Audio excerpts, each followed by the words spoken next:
Bonjour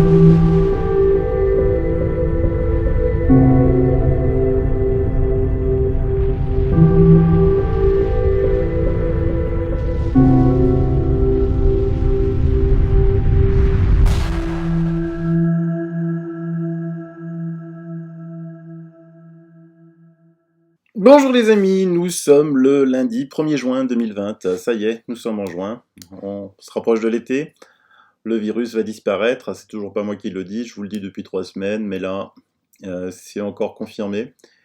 Par qui? Alors le titre de l'article, le tournant de la lutte contre le Covid, cliniquement, il n'existe plus. Et donc c'est Alberto Zangrillo, directeur des soins intensifs à l'hôpital San Rafael de Milan, dans une émission qui est passée sur la chaîne publique italienne Rai 3. Alors pourquoi il dit ça? Tout simplement parce que d'un point de vue clinique, lui en plus il sait de quoi il parle, parce que nous sommes dans la région de Milan, la Lombardie, là où ça a été le virus a été le plus virulent au monde. Au monde. Il dit que, et ça a été confirmé par d'autres universitaires, par exemple de l'université Emory d'Atlanta aux États-Unis. Ils disent que les tests maintenant qu'ils font sur le Covid, vous savez, quand quelqu'un est déclaré positif, elle dit que la charge virale, quantitativement, est infinitésimale par rapport au prélèvement effectué sur les patients il y a ne serait-ce qu'un mois. Il dit que le virus, il est possible que le Covid disparaisse, comme ce fut le cas avec le SARS et le MERS, ce que disait aussi Didier Raoult, ou alors, comme d'autres le disent, il va rejoindre la colonie des coronavirus qui vont nous donner un rhume à l'hiver prochain. Mais il rajoute un élément politique, il dit que ceux qui terrorisent le pays doivent en assumer la responsabilité. Ils doivent en assumer. Parce que les salles d'urgence et les unités de soins intensifs sont vides.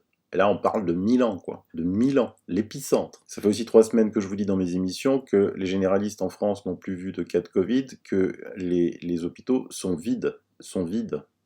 Et ça a des implications, on le verra plus tard, sur le traitement des autres maladies quotidiennes, parce que l'hôpital ne traitait pas, était déjà plein sans le Covid. Alors si maintenant, il n'y a plus rien pour le Covid, l'hôpital reste vide, qu'est-ce qui se passe des autres pathologies? Moi, j'ai des témoignages de personnes qui doivent se faire opérer et on repousse. Tant que ça se passe bien, mais des fois ça se passe mal, on le verra aussi. Et ces médecins, donc Alberto Zangrillo, dit de ouvrir le pays et de laisser travailler maintenant les gens et d'arrêter avec le terrorisme de la peur. Alors évidemment, tous les médecins de la haute autorité italienne, vous savez, les mêmes que les nôtres, là, lui sont tombés dessus à bras raccourcis, le traitant de tous les noms, alors que franchement, lui, il est au front, quoi. Lui, il a été au front à Milan, d'accord. Tous ces médecins là, de la haute, de toutes les hautes autorités de chaque pays, il va falloir revoir un petit peu leur autorité, justement, eux qui ne voient pas de cas, eux qui ne voient pas de malades, et qui se permettent d'enseigner à des gens comme lui, quoi. Et donc, ils l'ont tombé dessus, parce qu'évidemment, eux veulent continuer le virus de la peur, et Alberto Zangrillo ne s'est pas démonté, il a répondu à la controverse soulevée par ses paroles. On me demande de ne pas induire les Italiens en erreur. Je suis d'accord, notre devoir est simplement de ne pas les induire en erreur, c'est pourquoi j'ai dit et je confirme que le virus n'existe plus cliniquement. Les Italiens méritent de connaître la vérité. Et c'est ce que les preuves cliniques nous disent. Voilà où on en est. Il y a d'autres infectiologues comme lui dans le monde qui disent strictement la même chose. Il y en a qui n'osent pas encore, parce qu'ils ont peur de se faire taper dessus, mais c'est une réalité, c'est ainsi. De toute façon, aujourd'hui, vous pouvez être déclaré positif au Covid, mais on ne sait pas vraiment si c'est au Covid-19, parce qu'on voit bien que 40% des tests sont complètement faux. Moi, j'en ai eu la preuve en direct live dans de nombreux endroits. Donc, on peut très bien avoir un autre coronavirus et être positif. Donc, 40% des tests sont faux. Et même quand vous êtes positif, vous voyez bien, ça ne va pas engendrer les mêmes maux qu'il y a 1 ou 2 mois. le virus, comme c'était prédit, perd de sa force, perd de sa vigueur, il va soit disparaître, soit nous donner, comme d'autres coronavirus, un simple rhume. D'ailleurs, on commence aussi beaucoup d'études sur l'immunité croisée. Cette immunité croisée qui ne fait pas non plus l'affaire des vendeurs de vaccins. Donc en fait, c'est une étude américaine publiée dans la revue scientifique Cell en mai 2020, alors que les auteurs voulaient à l'origine évaluer la réponse immunitaire chez les patients convalescents. Ils ont découvert dans le groupe de contrôle, donc c'est-à-dire non infectés par le coronavirus, que entre 40 et 60% d'entre eux étaient déjà immunisés contre le Covid-19. Ils portaient en eux des lymphocytes T adaptés à une défense contre le Covid-19 sans pourtant n'avoir jamais été infectés. Ce résultat appliqué à grande échelle, ça voudrait dire qu'une immunité croisée rendrait plus de la moitié de la population déjà immunisée contre ce coronavirus. Et donc, c'est ce que je vous dis aussi depuis 3 semaines, oula, depuis plus d'un mois là, qu'à mon avis, plus de 70% de la population était déjà immunisée contre ce coronavirus. Mais évidemment, tout ça, ça ne plaît pas. Ça ne plaît pas ni à ceux qui ont profité de ce Covid pour nous mettre dans la situation où l'on est, pour parce qu'ils suivent d'autres buts, hein. Soit aux marchands de vaccins, parce que là, attendez, même s'ils sont payés des milliards par les États pour faire leurs recherches sur les vaccins, il y a un magnifique marché de 8 milliards de ventes de vaccins qui semble... Ah, il était là, mince, pourquoi il n'est pas plus fort ce Covid, pourquoi il n'est pas plus fort? Donc ils essayent encore, deuxième vague, troisième vague. C'est fini quoi, c'est fini, vous avez perdu les gars, vous avez perdu. Alors en France, malgré ce long week-end, toujours pas de démission de la Haute Autorité de Santé publique, toujours pas la démission de Olivier Véran, notre ministre de la Santé, qui s'est précipité sur cette étude fallacieuse, honteuse de Surgisphère, publiée dans le Lancet tout aussi honteusement. Et ça, c'est vraiment un scandale, quoi. C'est vraiment un scandale. Je vous mets des liens qui vous prouvent toute la manipulation de cette étude faussée. Mais le travail le plus fantastique a été réalisé dans le blog de Patrice Giberti, que je vous mets dans les liens, que je vous recommande franchement de lire. C'est vraiment très intéressant. Je vous lis quelques extraits. L'affaire du Lancet servirait-elle de leçon à ceux qui dénoncent les fake news des réseaux sociaux? C'est nous. Les historiens se souviennent qu'au milieu des années 2000, les Américains furent informés des réalités de l'intervention de Bush en Irak par les réseaux sociaux, alors que les médias traditionnels les enfumaient. Aujourd'hui, les bien-pensants, soutenus par Facebook et autres, censurent et les chasseurs de fausses nouvelles de Libé et du Monde décident de ce qui sera juste. Ben, c'est normal, ils sont financés par Bill Gates et compagnie. Qui aurait pu concevoir qu'en France, la santé de la population soit menacée par pure idéologie? Trump soutenait l'hydroxychloroquine, et comme Trump est dangereux, l'hydroxychloroquine est dangereuse. Telle est la redoutable rigueur scientifique qui conduit nos bien-pensants à nier l'évidence. Et le fait que les hôpitaux ne soient pas nommés par Surgisphère signifie qu'aucun patient d'un hôpital dans le monde ne sait si leurs données sont utilisées ou non dans cette étude. À droite, regardons Surgisphère. Surgisphère compte 5 employés avec des comptes LinkedIn. Outre le CE et co-auteur du journal Lancet, ce sont un vice-président du développement commercial et de la stratégie, un vice-président des ventes et du marketing et 2 rédacteurs scientifiques. LinkedIn enregistre également un employé de Quartz Clinical, un directeur du marketing des ventes. Ariane Anderson, la directrice des ventes de Surgisphère, est en réalité un mannequin, pour ne pas dire autre chose, qui travaille dans l'événementiel.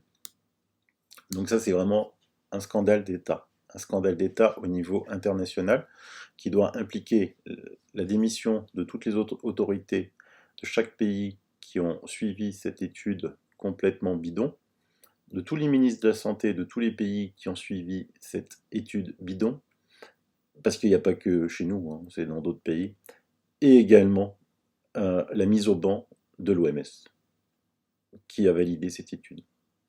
L'OMS est une institution à la solde de Big Pharma. Je persiste, je signe.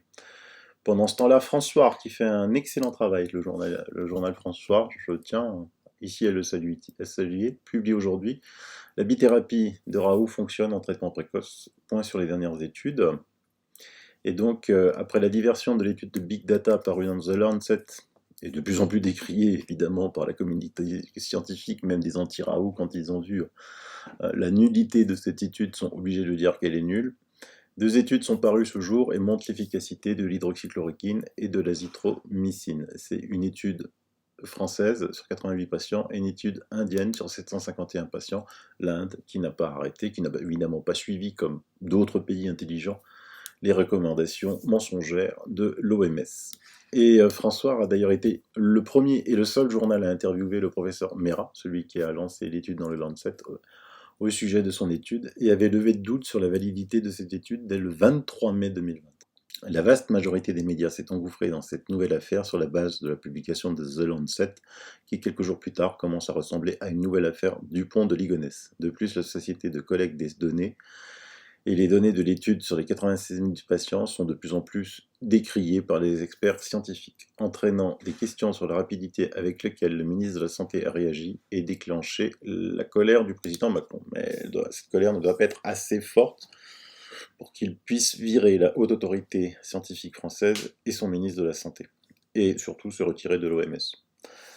Parce qu'évidemment, les implications après derrière seront bien plus nombreuses. Alors, en plus, je relaie ici, je vous mets, dans tout ce que je vous mets, c'est dans les liens, dans le descriptif de l'émission, dans un article de Nicole Delépine, nous avons eu confirmation qu'en France, en Allemagne, en Espagne, la grande majorité des malades arrivés jusqu'à l'hôpital ont été classés Covid-19. Ça, c'est pour gonfler les chiffres. Ainsi, des cardiologues parisiens s'étonnaient de la disparition des embolies pulmonaires ou infarctus dans leurs services, morts chez eux, classés Covid, au téléphone, devant leurs symptômes, et sommés de prendre le bien-aimé Doliprane à domicile. Les patients des EHPAD furent interdits d'hôpital, quel que fut leur état, par la circulaire du 20 mars et le décret autorisant l'injection du Rivotril aux aînés souffrant d'une détresse respiratoire suspectée, sans preuve et sans traitement autorisé par les autorités sanitaires. Un des grands scandales de ce siècle dont on entendra parler après le silence de la peur et de la sidération. On apprend que les autopsies avaient été proscrites par l'OMS, toujours cette organisation, et que les malades devaient être rapidement incinérés comme à l'époque de la toute-puissance des dogmes religieux, empêchant toute analyse des causes de la mort. Un recul scientifique de plus de 150 ans, il oublie que les progrès de la médecine moderne reposent sur la médecine expérimentale promue par Claude Bernard. Les médecins légistes italiens et allemands ont désobéi pour le meilleur de la science et de l'épidémiologie et rapportent également des chiffres sidérants sur le nombre de malades classés Covid et la réalité des faits. Nous y reviendrons. Ça, je vous l'avais déjà expliqué dans de multiples éditions. Les médecins légistes allemands, ils ont trouvé 0 mort due au Covid de tous les patients Covid qu'ils ont eu où ils ont fait une analyse légiste. C'est des médecins légistes. Et les Italiens, à peine 12%. Donc vous voyez que on a menti depuis le début, mais les gens étaient sidérés, ils avaient peur, comme dit Nicole. Là, on va sortir de la sidération. Et les comptes seront à rendre, surtout aussi sur le confinement. Parce qu'on n'arrête pas d'entendre que, on a sauvé 60 000 vies grâce au confinement. Et moi, je vous dis depuis maintenant près d'un mois que ce confinement tue des gens. Donc ça sort, voilà. Le confinement, le nombre d'arrêts cardiaques et le taux de mortalité ont explosé. En cause notamment la saturation du système des soins, le stress et le fait d'être à domicile et non pas au bureau. Et donc, dans l'article que je vous mets, il y a marqué que il y aurait eu 2 fois plus de crises cardiaques. On est mort. En Italie, je vous avais dit, il y en avait 3 fois plus de crises cardiaques. En France, c'est que 2. C'est un peu étrange, parce qu'évidemment, en France, on a eu plus tendance à quelqu'un qui est mort chez soi d'une crise cardiaque, à le rentrer dans la catégorie Covid. Alors vous me dites, ouais, mais ça fait quoi? Bah, je sais pas, si on prend la Fédération française de cardiologie, l'arrêt cardiaque, un bilan alarmant. En France, chaque année, 40 000 personnes sont victimes d'un arrêt cardiaque. Donc si on prend les 2 mois de confinement, plus le fait que les hôpitaux ne fonctionnent ni avant ni après, ça fait 3 mois, ça fait 10 000. Donc si on prend 2 fois plus, ça fait 10 000 morts en plus. Si on prend 3 fois plus, comme en Italie, ça fait 20 000 morts en plus. On atteint quasiment les morts Covid. Si on retranche aux morts Covid, les faux Covid, vous voyez qu'il ne reste pas grand-chose, ce virus, hélas. Mais ça, on fera les comptes, parce que là, on parle en plus que des crises cardiaques. que des crises cardiaques, je vous dis pas des autres pathologies, c'est une catastrophe. Tout ça parce qu'ils veulent nous maintenir dans la peur pour continuer à essayer de vouloir vendre leur vaccin. Et ben là, voilà, une catastrophe, Moderna, donc ça c'est la firme soutenue par Bill Gates. Et on apprend que Ian Hayden, qui a passé souvent sur CNN, hein, encore une chaîne de télé démocrate appartenant à l'État profond, qui célébrait son acte héroïque pour le vaccin expérimental Covid de Moderna. Maintenant, c'est un embarras pour Fauci et Gates, hein, et leur pom-pom girl de CNN, comme dit l'article.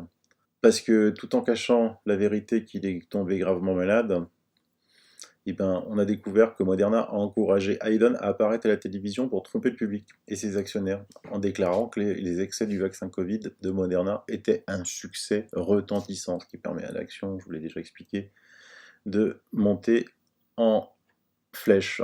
Je vous laisse lire l'article, ça fait froid dans le dos à lire, hein, pour ceux qui croient encore que Gates et compagnie, ces Big Pharma, ce sont des philanthropes. Hélas, de loin, pas. Alors on va encore veiller au grain, mais ils n'ont plus aucune chance, ils ont perdu sur cet item, sur le virus va mourir, c'est fini. Il n'y aura pas de vaccin, c'est fini, ils le savent, même s'ils essayent, ils vont encore essayer, donc on sera vigilant. Pour vous montrer à quel... parce qu'il y a un autre phénomène qui vient se greffer aujourd'hui, maintenant, ils savent, eux, par contre, que c'est fini, donc ils vont utiliser d'autres armes, et ils ont commencé. Donc, vous savez qu'un policier a tué un manifestant, soi-disant, aux États-Unis, de couleur noire, et qu'il y a des émeutes. Donc la presse idiote, toujours idiote, face aux émeutes, Donald Trump appelle à répondre à la violence par la violence. On montre toujours Donald Trump comme un rat-en-guerre. Ils adulent Barack Obama, prix Nobel de la paix, le président américain qui a mené le plus de guerres et qui a le plus de sang sur les mains. Mais il déteste Donald Trump parce que c'est un rat-en-guerre, président américain qui a déclenché 0 guerre.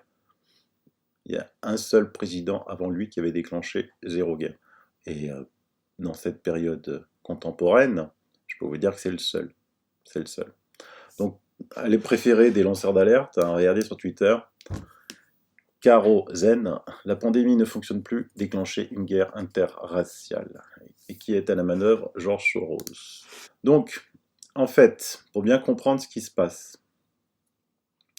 c'est que Donald Trump est en guerre contre l'État profond. Pour bien comprendre, j'avais mis quelque chose sur mon Facebook. Le 25 mai dernier, je vous mettais une courte vidéo de Donald Trump où dans une interview il disait combattre l'État profond, le marécage. Certains d'entre vous ne savent pas encore ce que cela veut dire, car les médias français n'en parlent pas. Voici l'histoire, par exemple, d'Andrew, un garçon de 6 ans qui a été volé chez lui, victime de la traite des êtres humains pour son sang et qui a été sauvé juste à temps. C'est cela le marécage dont Trump parle.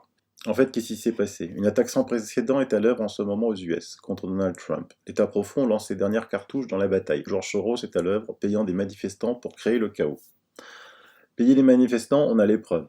Hein, on voit les gens, je vous montrerai, d'ailleurs ils financent ces organisations, mais on voit même des vidéos sur Twitter où ils sont payés en direct live.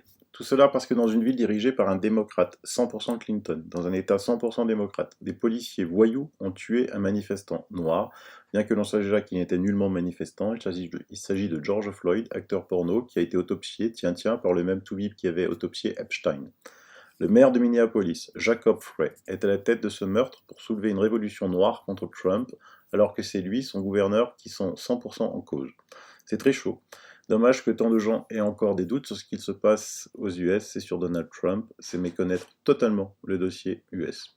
Alors vous imaginez les anciennes régions françaises, pas celles de Macron là, mais par exemple l'Alsace, vous avez un gouverneur de l'Alsace, il détient la police, il fait les impôts, il fait vraiment toute la politique, le gouverneur a beaucoup de droits. Donc là on est dans une ville où le maire est responsable de sa police, et qui en doit en référer à son gouverneur. Les deux sont démocrates. Il y a eu une bavure. Et on attribue cette bavure à qui? À Trump. C'est une illogicité totale. Donc la mort de Floyd, George Floyd, a déclenché des manifestations dans tout le pays contre la brutalité policière, mais surtout contre Trump. En particulier contre les Noirs américains qui sont touchés de manière disproportionnée, ce qui est totalement faux. Voici ce que nous savons et ne savons pas sur Chauvin. Donc c'est Derek Chauvin qui, pour l'instant, était suspecté d'avoir tué George Floyd. L'officier de 44 ans travaille au service de la police depuis 19 ans, donc chez les démocrates. Il a été licencié mardi. Chauvin possède des maisons à Oakdale, au Minnesota, et à Orange County, en Floride. Les deux endroits sont devenus des points chauds pour les manifestants. Chauvin et Floyd ont tous deux travaillé à la sécurité à El Nuevo Rodeo, une discothèque de la ville, bien qu'il soit peu probable qu'ils se connaissent. Chauvin avait 17 plaintes déposées contre lui. 17 plaintes auprès des affaires internes du département de police démocrate de Minneapolis. Les détails de ces plaintes ne sont pas clairs. Une seule de ces plaintes a été close. 2 lettres de réprimande selon le département de police de Minneapolis. Il a été impliqué dans plusieurs fusillades policières. En 2006, Chauvin était l'un des officiers qui a battu Wayne Reyes, 42 ans, un suspect poignardé qui aurait tiré un pistolet sur la police. En 2008, il a tiré sur l'abdomen d'Ira Lateral Tolls, un suspect d'agression domestique. Et en 2011, il était avec un groupe d'officiers qui ont tiré sur Leroy Martinez, originaire de l'Alaska, âgé de 23 ans, qui a été aperçu dans une fusillade. Un témoin oculaire a déclaré au Star Tribune à l'époque que Martinez avait lâché son arme et avait tenu ses bras en l'air avant que la police, donc Chauvin, ne lui tire dessus. Donc voilà ce que la police démocrate de Minneapolis et du gouverneur ont gardé comme élément. Et sur qui on tape? On tape sur Trump. Pourquoi? Parce que Soros est à l'œuvre. Pour bien comprendre ce qu'il se passe aux US, l'opération Covid pour destituer Trump a échoué. Soros lance ses antifas. Alors, ces antifas, c'est quoi? C'est des groupuscules qui se cachent derrière des ONG ou pas. Vous vous souvenez en France qu'il y avait le mouvement des Gilets jaunes qui a complètement été sabordé par les Black Blocs, ces extrémistes de gauche, anarchistes, ces anarchistes total qui cassaient. Mais oui, mais pour eux, pour comprendre ça, il faut regarder ma vidéo avec Youssef Indy, pour bien comprendre ce que c'est. Ils ont une volonté messianique de tout détruire. Donc, dans ces États démocrates, ils laissent tout casser, tout piller. Et on a des preuves. Regardez, non seulement ils les laissent, mais ils leur fournissent des armes. Ils mettent à leur disposition des pavés. C'est pas moi qui le dis, je trouve des infos sur le Twitter. Et regardez ici, on a une vidéo d'un Twitter qui dit je vous avais dit que les manifestations de ce soir à Dallas étaient planifiées à l'avance. Les organisateurs dirigeaient les gens vers les briques et où se trouvait la police. Certains d'entre vous m'ont traité de crétin. J'ai risqué ma vie pour ces images et je vais toujours en première ligne. Pour les sceptiques, c'est parti. Donc voilà comment ils font pour que le pays soit à feu et à sang. Donc le peuple noir n'est pas dupe. Candace Owens, une voix noire qui porte aux US, écrit là dans son tweet du 31 mai « J'ai dit depuis le premier jour que ce n'est rien d'autre qu'un stratagème de libéraux blancs qui détruira une autre génération de jeunes noirs. Celle-ci, les antifas terroristes, ciblent les enfants et les quartiers noirs. » Et donc Donald Trump vient de décider de désigner ces organisations antifas comme terroristes. Que vont-ils inventer maintenant pour nuire à Trump? Les Anonymous, la partie antifa des Anonymous, autre bras armé de Soros, essaie de faire croire que Trump serait pédophile. Avec de tels arguments, la guerre n'est pas loin d'être gagnée. Et des arrestations devant les yeux ébahis des médias français auront lieu d'ici septembre. Alors qui est Soros? Regardez Soros. C'est le type qui déclarait le 11 mai que la pandémie de coronavirus était la crise de ma vie. Le milliardaire de gauche Soros indique que la pandémie ouvre la voie à des changements sociétaux que l'on croyait impossibles auparavant. Il dit qu'on vit dans un moment révolutionnaire où ce qui serait impossible, voire inconcevable en temps normal, était devenu non seulement possible, mais probablement absolument nécessaire. Et qu'est-ce qui est nécessaire? Qu'est-ce qu'il appelle une révolution sociétale? La crise du coronavirus montre qu'il est temps d'abolir la famille. Selon Open Democracy, vous avez vu ce joli nom, Open Democracy, une organisation à but non lucratif financée par George Soros, qui tente d'utiliser la pandémie pour détruire les familles en faisant valoir que nous méritons mieux que la famille. Et la période du corona est un excellent moment pour entraîner à l'abolir. Alors je vous lis l'article parce que franchement, j'ai du mal. J'ai du mal avec ce genre de théorie. Ça part dans tous les sens. Ça remet en cause tout ce que moi je crois. Et donc on ne peut pas évidemment les laisser faire. Mais regardez cette émission Comprendre le confinement avec Youssef Indy. C'est très important pour bien comprendre ce qui se passe en ce moment aux États-Unis. Ne vous laissez pas berner par les médias français complètement stupides. Pas tous, hein, pas tous. Vous pouvez suivre Sud Radio, Berkoff, sur ce sujet américain. Car franchement, c'est très chaud, très très chaud. Et donc, ne vous inquiétez pas, le peuple noir n'est pas dupe de ce qui se passe. Et donc là, maintenant, le procureur général Bill Burr a demandé l'arrestation de tous les responsables de ces groupuscules Antifa dans tous les États démocrates dans le pays. Parce qu'évidemment, rien ne se passe dans les États républicains. Dans les États républicains, il y a moins de morts, c'est pas confiné. Dans les États démocrates, c'est là où il y a le plus de morts, ils sont confinés. Les problèmes sont dans les États démocrates, on pire, on va vers l'anarchie et pas dans les États républicains. Évidemment, Donald Trump a été obligé de faire appel à l'armée pour se protéger contre cette attaque sordide de l'État profond. Donc je pense que les jours qui viennent vont être assez passionnants à suivre. Et donc je vous dis à bientôt. Peut-être demain, peut-être s'il y a une actualité, sinon après-demain. Bye bye, bisous.